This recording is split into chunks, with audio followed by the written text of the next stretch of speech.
please give us your name and your date of birth? Jack Hoffmann, 11/27/55. Okay. So, Jack, you grew up in Los Angeles, but not in Venice. But you did have experiences as a youth in Venice. So can you tell me about that, when your first experiences of Venice and how you found it and what you were doing? Well, prior to that, we came from Detroit. I was just 5, landed in North Hollywood. My father had sworn when he was in the Marines down at Camp Pendleton that he would not raise his family in Detroit. And when he could afford a new El Dorado in cash, he would drive us out here and resettle here, and he did in 1961. So that's where it started. He was an avid swimmer. He proposed to my mother at Jack's on the Beach on Santa Monica Pier while she was in the bathtub in Detroit. So there was some history of the beach. He loved swimming and body surfing, so he used to take us to Santa Monica, where we saw the beach in the front of homes and all the way up into Malibu. And he had friends in Laguna and all that. He was a golf professional. And so I was familiar with the beach, but one of my father's friends' fathers, took us, 3 of us, to surf in 1968 in Venice and dropped us at Rose, and we walked down to the jetty. And it was a windy, blustery day, and the waves were horrible, and it was cold. And I said, I'm not surf. There's nothing to surf. And they went out, and I sat there and looked at the buildings, and I said, what is that city sitting at the edge of this sandy expanse? I'd just never seen a city. It's common on the East Coast, but it was not common in LA.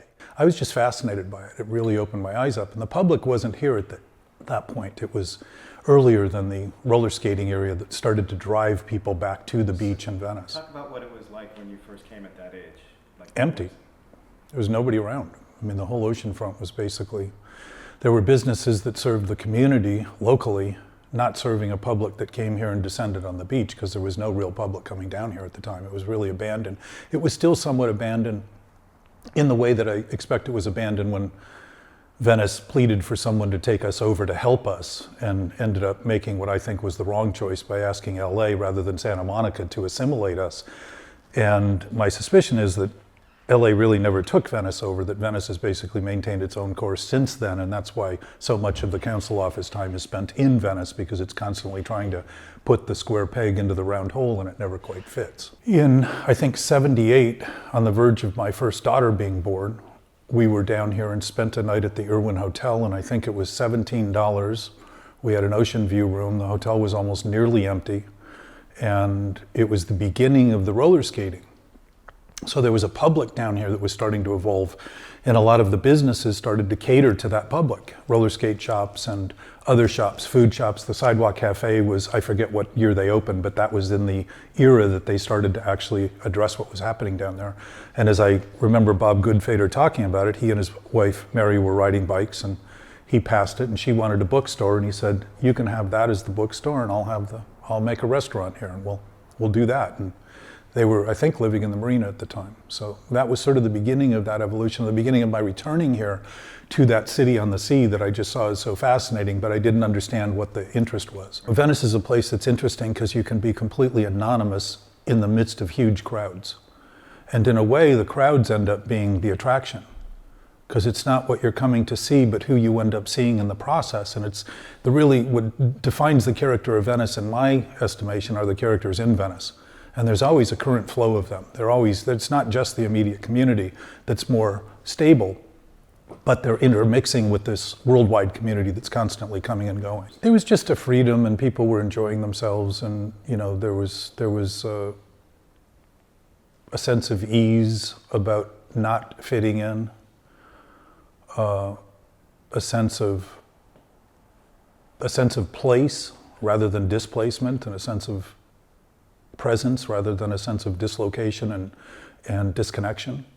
And it just always fascinated. It really infused an aspect of me that I really hadn't come to terms with, and yet I'd always struggled with, because I grew up in a neighborhood that had a lot of conventions and a lot of expectations, and I tried to break every one of those rules. And what I started to realize is that Venetians were discreet exhibitionists. Where on one hand, they didn't open themselves up. They didn't go around patting each other on the back and meeting neighbors and making nice. They basically minded their own business because they were all productive in their business. They didn't need to associate in that way. So I started doing what I wanted to do in the way I wanted to do it. And Started with a little real estate office. That place, my daughters were with me at times. They would go out on the boardwalk and dance and sing, and people would give them, they'd make $80 singing. They were 9 years old, 8 years old, you know, and they're like, this is fun. So and you had kids street performers. yeah, and they just did it on their own. I took off for a day and left them in the hands of my neighbor who had a son and said, watch out. And by the time I got back, they raced to the car with their eyes this big and said, this is what we did. It was really fun. And I said, good. And there were comedians down there who, Michael, I forget his last name, went on to win some national prize and ended up being a major comic. People who were really entertaining the audiences out there. And it was fascinating to me because not only was I at the edge of this beach at the face of those buildings, but I was also witnessing that parade that passed by that was intoxicating in its own way, in a human way, a very human level of awareness. And there were people coming from everywhere. And you could go sit out there and talk to anybody. I mean, I remember people from Africa in complete tribal dress, you know, and from just around the world. And it was fascinating that here's this little community serving the world and actually being completely overlooked by the city that it serves. I think it was good for them because they started to see, Tony Bill, as I started working, started introducing me to a lot of kids at the time who were well known, who were coming to Venice to be in a community that they could live in with their fame and not be stalked. And down here, there's a lot of that tends to go on where people are given their space and the allowance and they're treated as people rather than celebrities and rather than faces. And I was meeting a lot of them and starting to see this bounty of creativity that was down here. I met Peter Alexander, was the first artist I met, and he said he was a painter, and I thought, what does this guy paint? He never leaves his apartment. And he lived behind what was at the time the best pizza on the boardwalk at Wavecrest, which was Delcor Pizza. And he lived behind there, and during the art walk, I took a group of people, including some of these young people from New York that were coming out here to start TV shows and that, on the Venice Art Walk. And we went into his studio, and I said, oh, you're a painter. I said, because I always had these incredible conversations with him, and he was so funny and so, in a way, so unexpectedly fresh and honest about how he saw things that it really lit me up. My sense is that what's acceptable here is what's typically unacceptable. And in a large way, that's a lot of what happens on a deteriorative end too, where destruction and death and overdoses and violence are accepted as a norm. And that's part of that thinking. I don't think it's the most productive part of that thinking. I think it's an example of how free things can go if they're allowed, and how limitations of regard and consideration are often helpful rather than harmful. And today the idea that restricting any of those things is harming them is the idea that it's actually harming them to be unrestricted. Because when people aren't well intended, they tend to go off into that other direction. But on the other side, the challenge of those precepts, conventions, norms, is in fact inspiration. It's where the whole idea of innovation and technology, we have been at the forefront of every major technological change in our country's history and the world's. We had the first digital arts firm that was ever publicly traded start in Venice. First one. And I knew guys, 15 years, Digital Lab was down here, 15 years before that, manipulating images digitally for advertisers, commercial advertisers, so they could put a car on the top of the Empire State Building without having to put a car on the top of the Empire State Building and photograph it. 15 years before they came. It was 12 years maybe. Pretty dramatic and unseen.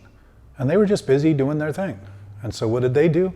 They led to a commercial influx of people who came down here that were creative and the best in their field, not some hack that is trying to get by and associate in Venice. People don't last very long down here who come that way. People that are willing to go and just say, I'm going face first, I'm going to lean into it. they do really well down here because they have a complement of other people doing the same thing. And I would say that's the standout for Venice. What people typically say about Venice is that it's crazy to live here. And I would say the thoughts they're having are crazy to think that. Because the essence of life is in fact bountiful and expansive and unlimited. It isn't something that's limited by the phobias I create in my own thinking, that I'm afraid of the thinking rather than the actual reality I claim is the thing I'm afraid of. And so down here, I think everybody's all in. There's very little reluctance, and yet there's a sense of disconnect because we haven't quite come to terms with what this community is openly enough, because there's been so much hysteria trying to make believe that what we are is a paltry group of people that really need to maintain an abandoned community by the sea because it was once that, rather than what it has become naturally, which is very much, what it is today is very much aligned with what Abbot Kinney originally saw it. Talk about that. He saw it as a place to tame the Wild West and bring the sophistication of the East. And that's why that city on the ocean front looks very much like Coney Island and all these other cities on the East Coast that are in New Jersey that are on the beach. Very similar buildings, because they were built in the era when most of those buildings were built. And his idea was that it would sophisticate us and tame the Wild West, and immediately out the door it went hard left. And they had beauty pageants. When people didn't wear bathing suits in public, they had beauty pageants. And when drinking wasn't allowed, they had speakeasies. And we had drug running, or liquor running. There's tunnels built between Market Street and Windward where they used to bring the liquor into Market and then run it across the tunnel. So if anybody searched where they saw it go in, there would be nothing there. And the tunnels still exist. They're all sealed up. But the thinking was there. The thinking was, how do we do what we want to do and not get caught? Which is pretty common today too. The difference is there was a natural growth in the direction of the arts. The beatniks and the poets and silent film stars were down here. Charlie Chaplin did, the first Tramp movie was done at Speedway and Brooks. Laurel and Hardy had a building at 11 Navy.